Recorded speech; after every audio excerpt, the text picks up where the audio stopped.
This is how we spent 3 days in Tokyo.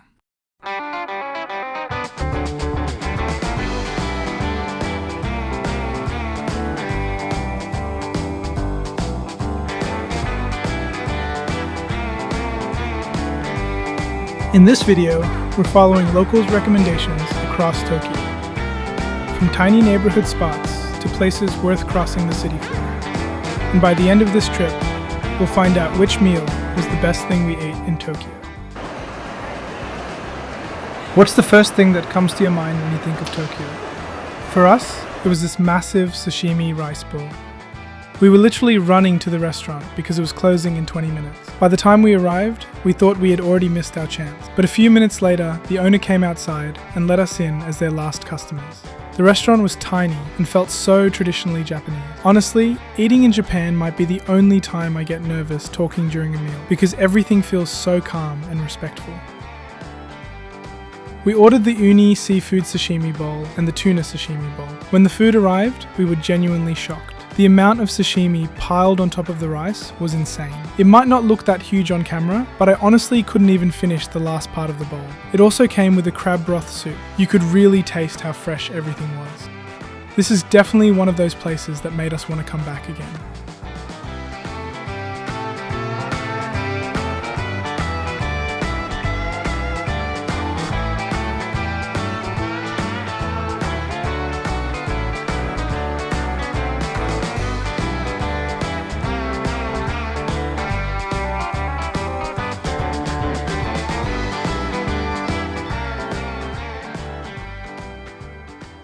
After that, we went to Sensoji Temple. It was beautiful, but also crazy crowded. Definitely the kind of place you should visit early in the morning before everyone wakes up.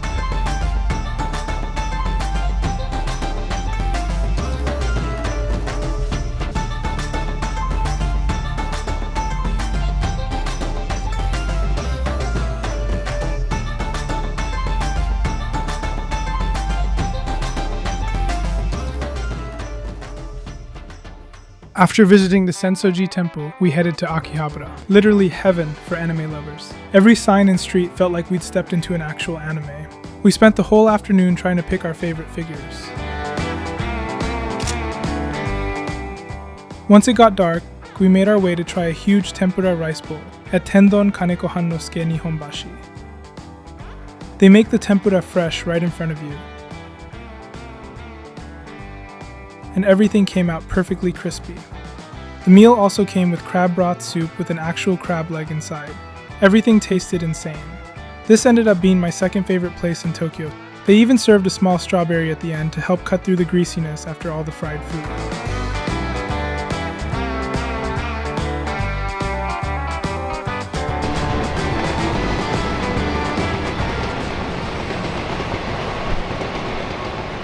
The next day, we headed to Kamakura, a small coastal town about an hour away from Tokyo. If you're lucky, you can even see Mount Fuji from the beach there.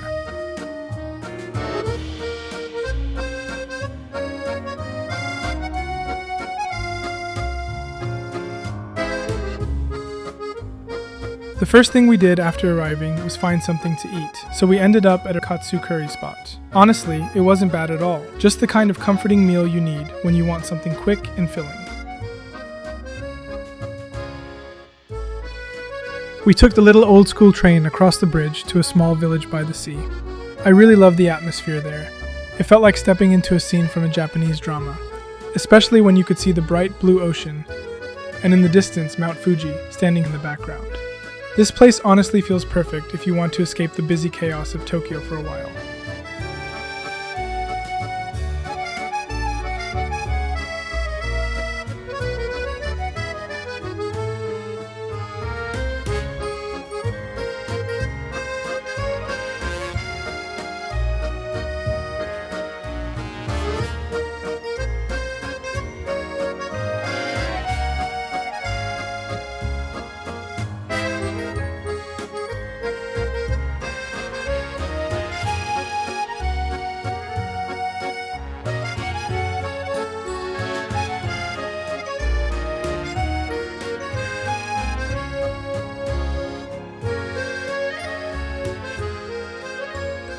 After taking the last train back to Tokyo, we stopped by a dipping ramen spot in Ueno. The first bite was insane. The noodles were super chewy, and the broth was rich without feeling too heavy. There was also a small chili bowl on top of the noodles, and once I mixed it in, the flavor got even better. It added a little heat and made the whole bowl taste way more intense. We still wanted to walk around and chill a bit before going back to the hotel, so we wandered around the Ueno neighborhood. There were so many interesting restaurants there, but it didn't feel overcrowded like the usual tourist spots. Later, we stopped by a small izakaya and ordered some yakitori and karaage. It honestly felt like the perfect place to just sit, eat, and relax for the night. I kinda wish we had booked a hotel around there, so we could have stayed out and chilled even longer.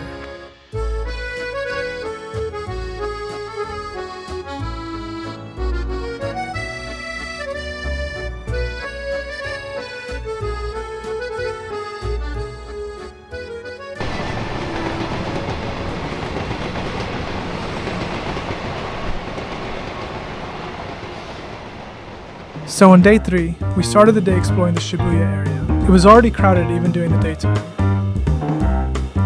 Before coming to Japan, I kept hearing people talk about how matcha is iconic here. So, the first thing we did was look for the nearest shop. We ended up at Tokyo Matcha and ordered a matcha latte and matcha ice cream. It was really good. The matcha flavor was super rich, smooth, and refreshing without feeling too sweet.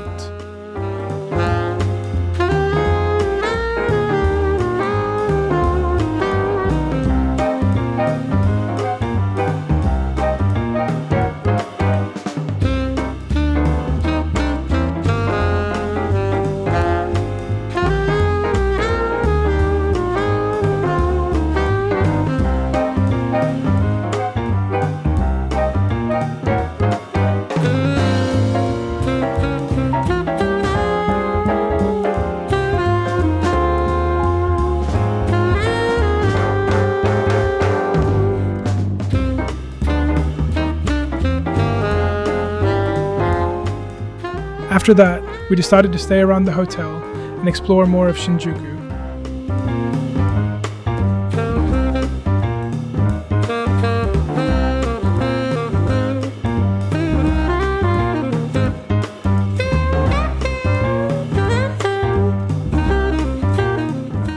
We were so tired, so we decided to pick a spot close to our hotel and found this standing sushi bar. It was in a pretty touristy area, so we were a bit skeptical, but it turned out to be really good. The place was small but lively. The chefs were super friendly, and you stand at the counter, order piece by piece, and watch them prepare everything right in front of you. The fish tasted insanely fresh, soft, buttery, and clean without any fishy taste at all. Even the rice was perfectly seasoned, making every bite feel perfectly balanced.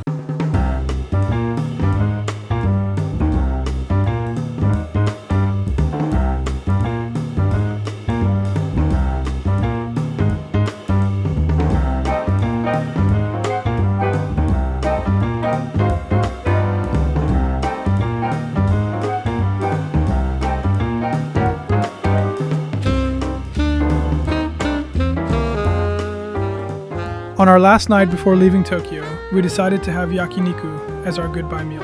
We went to Nikuya no Daidokoro in Shinjuku.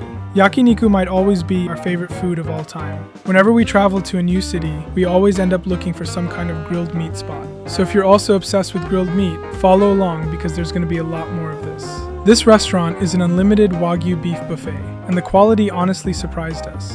The meat was super tender and juicy. Some cuts literally melted after just a few bites, especially when dipped in salt and black pepper and eaten fresh off the grill. It was the perfect final meal before leaving Tokyo.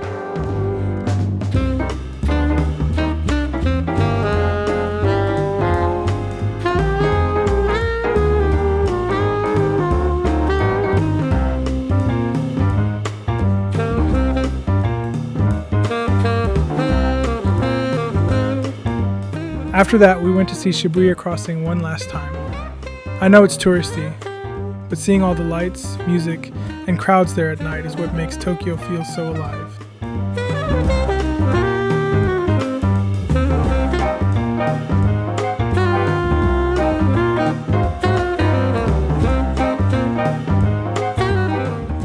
And somehow, we ended up playing Mario Kart in an arcade, which was actually way more fun than I expected.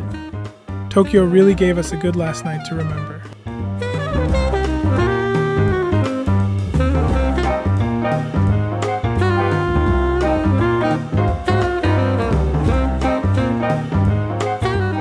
We almost forgot to see Tokyo Tower, but once we finally got there, we realized we probably should have come back in the morning for a better view.